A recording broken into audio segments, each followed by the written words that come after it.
Bismillahirrahmanirrahim. Tabarakalladzi nazzalal furqana ala 'abdihi liyakuna lil 'alamin nadhira.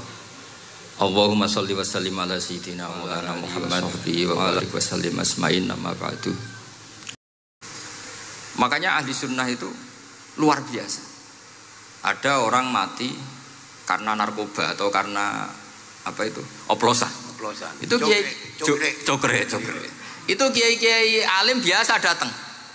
Itu ya biasa mempersaksikan, nggih mayite sae nggih. Nggih. Padahal orang itu enggak percaya ini orang mati cokre kok apa? Sae. Padahal dia di kiainya bilang gini, wis sae saiki wis iso nakal katanya. Maksudnya sae sudah mengakhiri semua kenakalannya lewat apa? Lewat kematian tadi. Karena itu doa Rasulullah. Rasulullah itu kalau ngedikan itu luar biasa. Allahumma ij'alil hayata ziyadatan li fi kulli khairin wal mauta rohatan li min kulli syarrin. Ya Allah, jadikan hidup ini ziyadatan li fi kulli khairin. Jadi anggap saja kalau hidup itu berarti potensi tambah baik. Anggap saja kalau mati itu akhir dari segala keburukan. Berarti orang cukri ini mati itu baik apa buruk? Baik, karena dia sudah tidak bisa buruk lagi. Makanya saya nah ini khazanah yang luar biasa. Karena tadi kematian adalah ar-rohah min kulli apa? Syarrin. Nah ini sesi kedua, mungkin ini tinggal seperempat jam atau setengah jam. Saya ini karena biasa ngomong lama. Saya mau menerangkan kalimat tauhid. Ini penting sekali. Kalimat tauhid itu kata Ibnul Qayyim Al-Jauziyah dalam kitab Zadul Ma'ad. Ini kitab kesayangan Sayyid Abdul Al-Haddad. Sampai beliau ngendikan, ya laitani minha iddatan nusakhin li uhdiyaha ila tullab. Semoga saya punya naskah banyak yang mau saya hadiahkan ke santri-santri. Saking pentingnya kitab apa Zadul Qayyim. Itu beliau mengartikan la ilaha illallah itu luar biasa. Kalimat ini adalah kalimat super. Allah bikin surga juga demi kalimat ini. Siapa yang menerima kalimat ini maka masuk surga. Yang menolak kalimat ini maka dimasukkan neraka. Kita tahu neraka itu kalau ada batu dicemplung itu sampai ke bawah itu nunggu 70 tahun. Kayak apa kedalamannya? Bego siapa saja tidak akan bisa itu bikin apa? Neraka. Karena kalau batu dijatuhkan nunggu 70 tahun itu sampai kok riha. Itu dibikin juga untuk orang yang menolak la ilaha illallah. Kemudian karena manusia butuh latihan, dibikinlah langit dan bumi supaya didiami manusia untuk menerima konsep la ilaha illallah. Karena manusia butuh pelatih, diutuslah para rasul untuk melatih la ilaha illallah. Dan kalimat ini andaikan ada orang kafir 70 tahun, kemudian dia melafadzkan la ilaha illallah Muhammadur Rasulullah, maka semua kekafirannya dihilang. Maka santri-santri yang aswaja ini harus yakin, ia adalah kalimatun dakhala bihal kafiru al-islam. Ini kalimat yang orang kafir 70 tahun saja menjadi muslim. Tapi sekarang banyak gerakan dengan kalimat yang sama, malah orang Islam menjadi kafir. Itu kira-kira kelompok aneh nopo boten. Hanya karena la ilaha illallah banyak kelipatok dihukumi kafir. Gara-gara la ilaha illallah bipitung dino diarani kafir. Wong kalimat ini sing kafir wae dadi mukmin. Sekarang dengan kalimat yang sama yang mukmin jadi kafir. Ini apa-apaan? Kira-kira gitu cara madzhab ini apa-apaan. Ini penting saya utarakan. Jadi kepastian tauhid. Ngendikane pangeran kul lil ladzina kafaru iyantahu yughfar lahum ma qad salaf. Makanya Abdul Hasan As-Sadili ketika nafsirkan fa'lam annahu la ilaha illallah wastaghfir li dzambika walil mu'minina wal itu ai bihadhil kalimah kata beliau. Kamu harus camkan bahwa la ilaha illallah. Dan setelah itu kamu baru sah istighfar untuk kamu sendiri maupun untuk orang mukmin siapapun, mukmin mukminah. Kita tahu andaikan kita punya keluarga kafirah atau murtadah sah enggak diistighfari? Enggak sah. Tapi sefasik apapun asal dia min ahli tauhid maka sah diistighfari karena fa'lam annahu la ilaha illallah wastaghfir lidzambika walil mu'minin. Jadi sahnya mengistighfarkan orang lain hanya dengan satu syarat, yaitu dia min ahli la ilaha illallah Muhammadur Rasulullah. Sehingga dalam cerita-cerita kewalian, dan ini saya percaya cerita ini karena saya pernah menemukan di Musnad Ahmad, saya menemukan di Ithaf syaratnya Ihya, juga di kitabnya Said Muhammad Abu Abdul Farad itu. Dulu itu ada wali yang tukang bikin Istanbul itu. Pernah dengar tuh Istanbul itu yang Quran kecil itu. Kalau sekarang kan dibikin masif 5.000-an. Kalau dulu masih asli.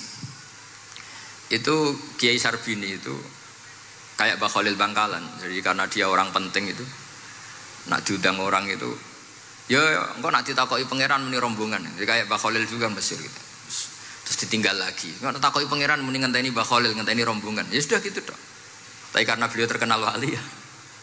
Singkat cerita kalau Sohibul Bait ini enggak terima karena pas 7 hari sampai di sebelah sapi apa-apa ternyata dia tahlilnya sebentar.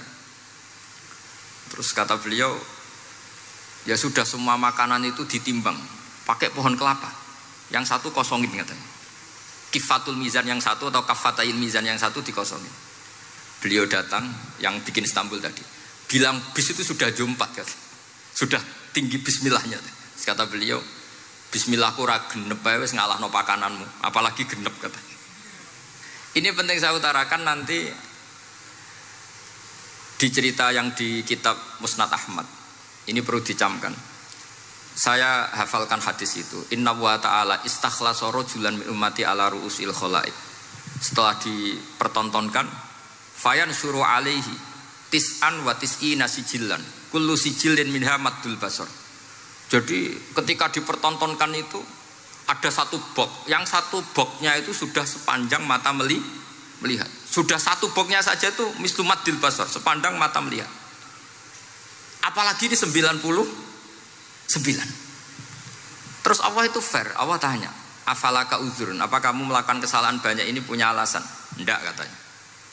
Adzolamat kata badi al-hafidun, apa memang malaikat itu sentimen sehingga salah kamu tok yang ditulis, kalau kamu enggak salah enggak ditulis? Enggak ya Allah. Terus kata Allah, bala innalaka inti hasanah, kamu masih punya satu kebaikan. Ketika Allah bilang kamu punya satu kebaikan, apa kata lelaki tadi? Nah, gunanya apa ya Allah satu kebaikan dibanding kesalahan yang sebanyak itu? Akhirnya kesalahan yang sebanyak itu ditimbang, si timbang satunya itu hanya la ilaha illallah Muhammadur Rasulullah. Fato syat as-sijilat, semua catatan salah tadi kalah. Kenapa? Fala yaskulu ma'asmillahi ta'ala syai'un, karena di dunia maupun akhirat tidak ada yang bisa mengalahkan kalimah thayyibah. Tapi sekarang kalimah thayyibah itu jadi tersangka. Nah ini makanya saya mohon santri-santri, hujjiyatu ahli sunnah wal jamaah ini harus mustaqirrah, harus sabitah, harus benar-benar berargumentatif. Sehingga kita tahu setahu-tahunya bahwa kalimat ini adalah kalimat yang orang kafir saja menjadi Muslim. Masa dengan kalimat yang sama orang mukmin menjadi kafir. Ini penting saya utarakan karena kita harus terus belajar. Caranya gimana? Ya diantaranya tadi belajar kitab Ihya, beberapa kitab. Sehingga khilaf-khilaf fikhiyah, meskipun kita tidak bidangnya misalnya, itu tetap punya kualitas yang luar biasa. Saya sampai sekarang menerima sorogan kitab Mahalli. Itu di situ ada perdebatan unik. Boleh enggak misalnya jenazah itu diletakkan di belakangnya yang sholat? Kata kaul awal enggak boleh. Di mana-mana jenazah itu ya di depannya orang apa? Sholat. Tapi kata kaul sani, ya boleh saja jenazah itu enggak imam katanya. Iya. Sehingga pentingnya kaul sani adalah kalau Anda di Arab Saudi itu jenazah-jenazah tetap di kamar mayat. Kemudian yang sholat ya di depan jenazah. Karena kalau dipaksakan di depan berarti jenazahnya di dekat apa? Ka'bah. Kayak apa kreditnya Mekah. Nah, meskipun kita tidak melakukan itu karena nanti dianggap aliran apa? Sesat. Ada jenazah kok di belakang kita sholat apa? Di depan. Tapi ini ilmu harus kita dengar. Begitu juga khilafnya kaul qadim dan kaul jadid. Menurut kaul jadid yang namanya sujud itu harus 7 anggota. Karena kata Rasulullah SAW, umirtu an asjuda ala sab'ati a'zumin al-jabhah wal yaden wal rubbaten wal kodamen. Berarti al-jabhah 1, yaden 2, kodamen apa rubbaten 2, kodamen 2. Sehingga kalau kiai-kiai fanatik fikih itu nak anak sujud ngongkrong dipetel-petel dong. Mergo supaya 7 apa? Anggota.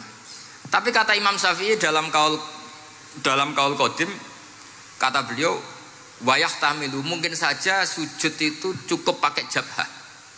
Karena dalam doa Nabi itu hanya sajadalaka wajhi wa sam'i wa basori. Tidak ada Nabi dongo sajadalaka wajhi wa yadi wa rubbati wa kodami. Jadi Jadi kecerdasan ulama-ulama dulu itu luar biasa. Sehingga kalau kita baca pembanding-pembanding itu, lama-lama kita menjadi cerdas. Ini yang terakhir saya cerita tentang Imam Ghazali. Dulu banyak orang yang bermadzhab pentingnya uzlah.